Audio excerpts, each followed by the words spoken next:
সময় যত গড়াচ্ছে এইচপিএল এর কিন্তু যে পাইপলাইনের যে বিধ্বংসী আগুন, সেই আগুনের তীব্রতাও কিন্তু বাড়ছে। ক্যামেরা পার্সন মানুষকে দেখাতে বলবো যে ভোর রাত্রি থেকে যেরকম ভাবে দমকল সহ অন্যান্য যে সমস্ত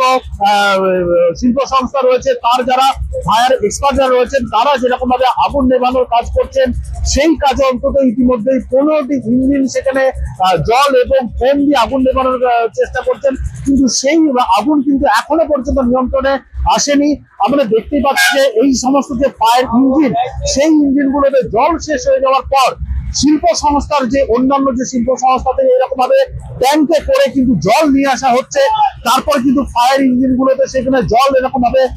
সেখানে লোড করা হচ্ছে, তারপরে কিন্তু এরকম ভাবে আগুন নেভানোর চেষ্টা চলছে। যেটা স্থানীয় সূত্রে আমরা জানতে পারছি যে যতক্ষণ এই যে ন্যাপথার যে পাইপলাইন, সেই পাইপলাইনের সম্পূর্ণ ন্যাপথাটা নিঃশেষিত যতক্ষণ না হচ্ছে, ততক্ষণ কিন্তু এই আগুনকে নিয়ন্ত্রণে আনতে পারা যাবে না, অন্তত এমনটাই জানাচ্ছেন আধিকারিকরা।